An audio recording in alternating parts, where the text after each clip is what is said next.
where we are, 99 degrees yesterday, 96 today. Then we get a break. Like tomorrow, 86. Right. Nice and cool.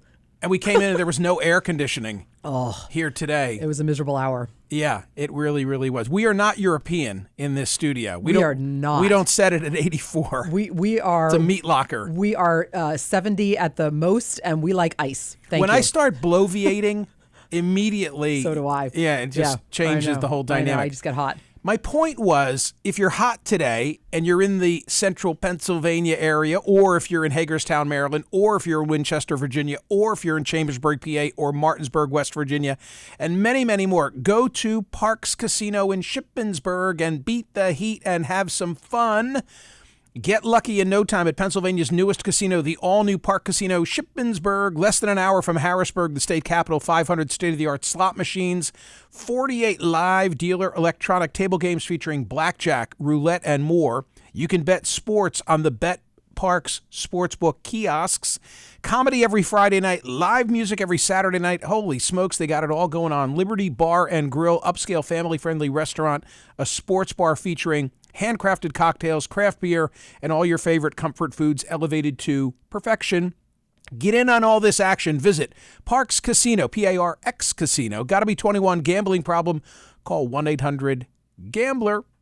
Time now for the headlines from the Wednesday edition of the newsletter. There's a lot of reporting in the newsletter today, of course, about the Republican National Convention. Today, day 3, tonight, JD Vance. May I mention that tomorrow night, the fourth and final night, the night that former President Trump will make his speech in the 10 o'clock hour, I will make my speech, not really, in the 8 o'clock hour Eastern time with a mingle, a pre-convention mingle like we did before. It's a lot of fun. Yes, they're showing it. The boys at Creative are showing what it looked like. Do you see that on the screen, TC? I do see that on the screen.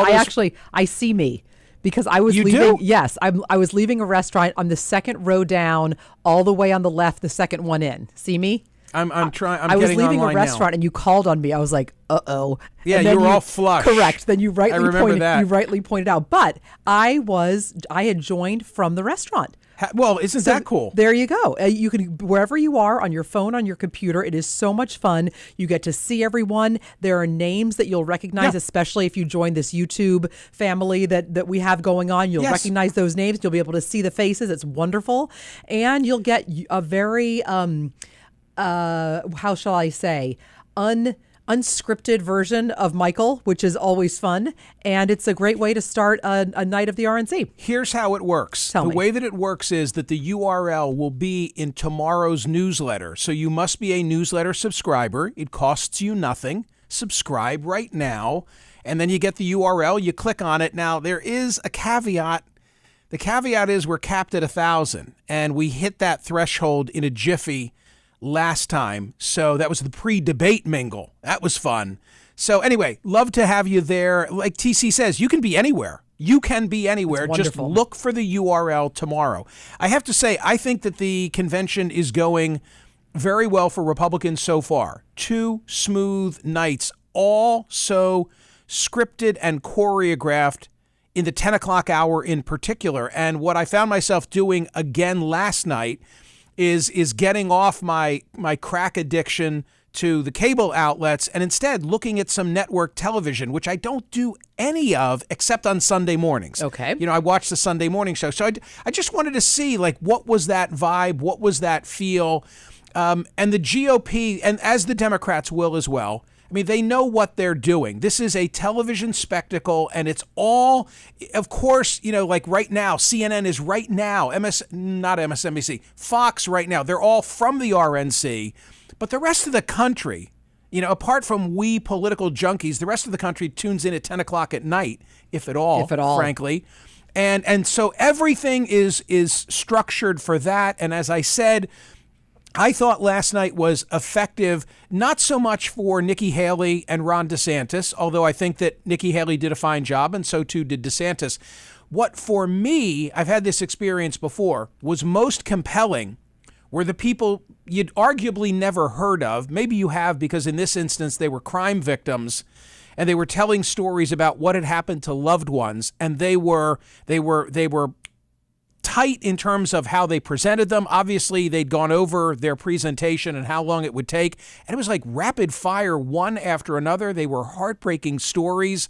And they really drilled home that GOP theme in terms of being, against all these progressive prosecutors. So I thought it was really interesting. Now, of course, tonight is JD Vance. Yes. JD Vance is very good on his feet. But I encourage you to take a look at my social media, because we have unearthed not only the radio interviews that I've done with JD Vance here on POTUS, including, Dan will attest to this, our Hillbilly Elegy Book Club podcast. I mean, that's really interesting to go back and listen to him at the time of that book release. No one had ever heard of him. Yeah, very different in a JD Vance in 2016. Very different from a JD Vance in the week of July 17th in 2024. In one of the profiles, it talks about how a mentor of his was the Tiger Mom, Amy Chua from Yale Law School. I have a very distinct recollection of Amy inviting me to come to her house for a reception where she was hosting this guy named JD Vance, who's a former student. You literally booked JD Vance on this program only on Amy's recommendation. Only on her recommendation. Yeah, like, because the Tiger Mom is if good. You say so. She's good radio. Right. We so trust her. I have his Gmail and cell phone. Isn't that funny? Because it was just so no big deal to have it at that point. He was literally like, he was so great. The emails that I went back and looked. He was so grateful that we had him on the show. Do you have them? Yes. He was so grateful. He thought you were fantastic. He was thrilled to then go from radio to TV. You have to show me those. You only put him on TV because he was so good on radio. Right. As is always the because case. This was before the book was a hit. It was when it just came out. Yeah. Came out. Send me those emails later, sure. will you? I want to see this. Okay, so this is interesting as well. We have already aired some of the clips of JD here on radio, and please listen to the Hillbilly Elegy. It's part of my book club pod. It's such an impressive list. It's a great book. It's a great book. And I forgot that Glenn Close in the movie played, Meemaw. I never saw the movie. So the movie didn't get as good recommendation as the book. But I want to tell you something else. Did you like the movie, Dan? Yes. Oh, it was okay. great. And I didn't. Full disclosure, I didn't read the book. I got to read the book. book. Podcast. Yeah. Listened to the interview. Saw a couple other interviews with him, and thoroughly enjoyed the movie. So I guess I do need to read the book. But I recommend to you the movie. If you go to my website at Smerconish.com and find the podcast feature, you'll see a really impressive list of authors, including JD Vance. Listen to it. It's a 20-minute interview. But I want to tell you something new on this front. David Handelman, who works with us relative to CNN, he went looking for my JD Vance television interviews. Yes. And I've already made reference to one pertaining to Obama and clinging to its guns and so forth. But here's a little nugget. So this is yours truly with JD Vance in 2016, and the subject is those who do and don't accept election results. Listen. Yeah, well, I think you're absolutely right that there's a difference between using the legitimate judicial process to challenge the results of an election versus actually questioning whether that election was rigged or whether the outcome, once the courts decide that it's legitimate, actually going after the outcome. So I think that's a really serious problem, and the way that we have to move forward is, I think, on the Republican side, Republican leaders just have to do a better job. I mean, I think that Trump is fundamentally a result of their political failure in the first place, the failure to recognize that these voters who are part of their constituency feel very underserved. And, they have an opportunity, I think, on November 9th, 2016, to do a better job by these folks. But if they don't, I think we're going to continue to have some of the same problems that produced Donald Trump in the first place. Now, listen, in any other context, that would be a nugget getting so much attention. Like, what? He said, what about those who, even when a court has determined the outcome of an election, nevertheless fight it? And he said, what about Trump and how we got to... But of course, he said so many other things. That's my list. Yeah, that's my little example. Hey, it's good to have examples, though. It is astonishing. What you can say about JD Vance, though, is he's owned all of this. Yeah, he has said, that is what I thought, and I was wrong, and I am here now. So, you got to give it to him. I think you also have to say that as I've noted previously before JD Vance was the selection, you're never dead with Trump until you're dead. Yeah. Yeah. There are you plenty can always of second, make amends. Yeah, it's amazing, isn't it? There are plenty of second chance opportunities with Donald Trump. He's so transactional. I know. That's why. Kiss the ring. He just wants to achieve whatever his objective is at that time. But Nikki Haley speaking last night, Ron DeSantis speaking last night, the fact that Marco Rubio was seriously considered as a vice presidential candidate. The other big picture thing that I want to focus people's attention on relative to the election is this. The polling data, today's poll question asks whether the assassination attempt is going to have any impact on the race. I believe that it is. It's too soon to have a lot of good data in terms of the impact of last Saturday on the race. There's no scenario where it hurts Donald Trump, right? I mean, unless he tries to exploit it, and I think he's been measured and appropriate so far. I've got to believe that it helps Trump because it fires up his base and engenders some sympathy that he would not have had previously. But the polling data, apart from the assassination attempt, it's all telling this similar story of how Biden's in trouble. He's got a very narrow path. That Doug Sosnick interview that I did on Monday, which we released as a podcast today. You've got to listen to this. It's like, here are the 7 battleground states from 2016 and 2020. And among the Sun Belt battleground states, they seem like they're firmly now in Trump's column, which means that Biden must win Michigan and Pennsylvania and Wisconsin.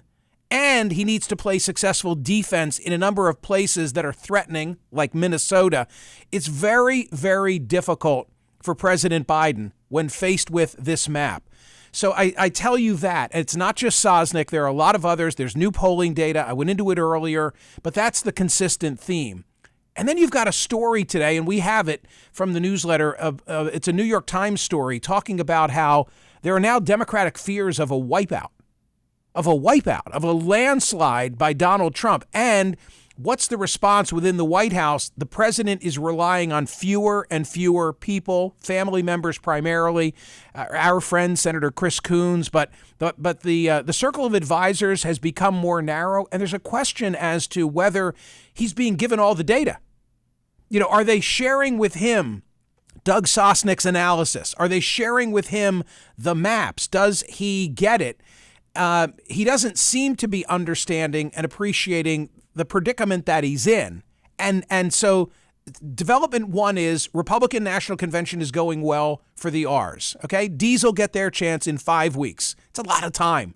There have been other summers where that gap has been much more narrow. I remember going 1 week from one convention to another convention the very next week. So I don't know on whose side that time is, but RNC is going well. Polling data is telling a bad story for Biden. Biden is relying on fewer of his advisors. And now, wait for it, here's the other big thing. Democrats are contemplating, some Democrats are making moves toward formalizing his nomination next week, not waiting for the convention so as to cement his position.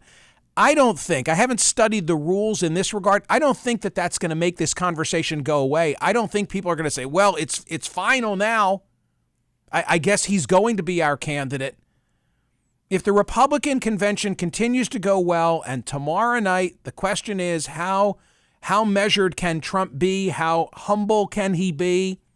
Can he not feel the temptation to, throw chum in the water for sharks, so to speak? Can he be the unity candidate that he's trying to portray since the shooting attempt?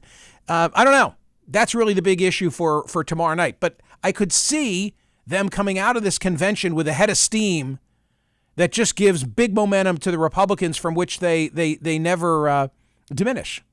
And what then is going to be the response? And I got to say something. If I'm Josh Shapiro, if I'm Gretchen Whitmer, if I'm Amy Klobuchar, if I'm Gavin Newsom, and if it's a real act of desperation then where President Biden decides he's not going to be the nominee and Kamala Harris is running with or without his endorsement, if I'm Josh Shapiro, do I want to get in the middle of that? I'd like to be president, but I don't know. I mean, you're telling me now with 5 weeks to go, maybe 4 weeks, maybe 3 weeks, by the time this all shakes out, I'm going to get into this mix and I'm going to have to fight the sitting vice president, female person of color. I may just wait for the next cycle because this thing could be perceived as a lost cause. Yeah. So that's your thoughts. I mean, what do you make of all that? I think that's very telling. And that was where I came down yesterday watching the RNC. Is like, this is done. This is done. We're done here. We're just done here. I mean, I've been putting all this emphasis on the Blitz primary, but now I'm saying to myself, given the state of the race, why would they get in it? Why, absolutely not. Yeah. And not only that, why would they get in? And Trump is going to win. I've been saying Trump is going to win all along. Yes, all you have. along. And now it's like, guys, come on. Like, I mean, we're done here. Yeah, well, be prepared because when you say things like you think Trump is going to win, of course the reaction and TC's for Trump. No, I don't think anyone thinks that. But you understand what I'm saying. No, they all think that about you. They don't think that about me. Right. They just know I speak the truth. Okay, more headlines now from the Wednesday edition of the newsletter. Poll results from yesterday, 26,183. Based on the evidence so far, has the media appropriately or excessively reported on the political affiliation of the man who shot Donald Trump? 75% and change say appropriately. Told you what today's poll question is. Will the assassination attempt have any impact on the race? Rob Rogers, you are brilliant. Today's cartoon, just take a moment if you're watching on YouTube and look at that. TC, would you like to describe? Yeah, so it is the Secret Service, protecting him. His fist is in the air, and then in the front, there's also Judge Cannon dismissal. It's just the flag. It's a cartoon moment in time of everything that is happening that is actually positive for the president, right? Even though it seems to be negative. But most importantly, amidst the Secret Service agents protecting him, she's protecting him. Oh, yes. With that as I said, opinion. yes. As it's one of them, brilliant. It's brilliant. Yeah, it is brilliant. Yeah. I love this stuff. Yeah. There once was a man from Nantucket among our headlines today. Just wanted to put that headline. Yeah, it's the only reason. It's the only reason that story made the cut is because I'm sophomoric and it gave me the chance to put that headline in my newsletter. Because I follow Dave Portnoy on Instagram. Don't ask, I just do. Okay, I like the One Bite Pizza reviews. I find it, I just need to know what's going on in his world. And so I saw this yesterday that he was saying like he almost got lost at sea, and I'm thinking, what's going on? And then I died this morning when I saw that you had put that link in from the Nantucket Current. Adrift in the harbor, Barstool Sports' Dave Portnoy rescued by Nantucket Coast Guard. It's actually kind of a funny story because he was taking his mother out, but he's not, I don't think, like really a boater. Like there was no anchor, there was no radio, there was no oar, there was no nothing. That's the way I would do it. He went adrift, that is the way I would but he do was it. in the harbor. So you're going to hit other boats. You can't do that. So the wind picked up and the Coast Guard had to rescue him because he sent out a flare. I mean, the whole thing is just hysterical. So if you listen to his Instagram, you would think he was getting swept away. The Coast Guard is like, Mr. Portnoy never left the harbor. Like it is absolutely, you maybe didn't even know how funny it was. No. But yeah, I think you just wanted the headline. All I saw was Portnoy, Nantucket. I'll put it in the newsletter. Yeah, well, here's how he described it. Captain Dave checking in. Nantucket due east, 30 miles out to sea. 30 miles out to sea. Your boys almost lost Captain Dave today. Captain Dave.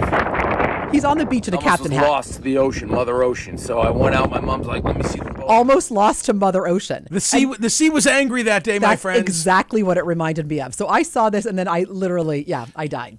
So the Coast Guard. The Coast Guard did tow him in. Yeah, can I just say, as the unofficial, unlicensed captain of the Michael Smerconish program, that the laughing matter here is fine, but the fact that he had flares, but not all the other safety equipment, could have been very, very different. Dan, the Coast Guard was the Coast Guard was very clear about that. Like he needs to have the basic safety equipment on the boat, and he didn't have it. And the boating industry is seeing him as a fool this morning. That's all I'll add. Two more TC quickly. Okay, so what would you like to hear? How Both. about? Okay, SpaceX is moving from Southern No. California to Texas. No. What? Liver I'm sorry. lips and sexless marriage. Okay, liver lips and sexless marriage. Disney takes action against an offensive and derogatory character abolished after 50 years. Replacement debuts. Evidently, the Country Bear musical jamboree. I've seen it. It rotates. The Country Bear Jamboree. It rotates. So the loving cast of characters, including Big Al, Henry, Trixie, Wendell, Teddy Bear, Ernest, and Liver Lips McGrowl, is minus now Liver Lips McGrowl, because evidently, who knew, Liver Lips is considered a derogatory and offensive as it's associated with excessive alcohol consumption and the resulting liver damage. How ridiculous. I mean, first it was the Pirates of the Caribbean when the pirate was chasing the wench. Do you remember that? With the tray of food or was it And booze? you liked that part? I loved the Pirates of the Caribbean. Best part. It's like a smell when they first go down that water, and it's really great. Okay. And finally, sexless marriages are a serious problem, and we need to talk about them. This from USA Today, talking about how there are many in a long-term relationship, long-term marriage, where they're not having sex. There are many reasons why, and there are ways to combat that. mismatched libidos, ladies and gentlemen. Hey, bottom line is we got all sorts of good news and on a whole variety of different subjects in the newsletter. It's not just what's going on relative to the investigation of last Saturday and the events of the RNC. Point made. Tomorrow night, 8 p.m. Eastern. Look for the URL in the newsletter tomorrow. Thank you for watching. Thank you for listening, most importantly, on POTUS. We appreciate you. See ya.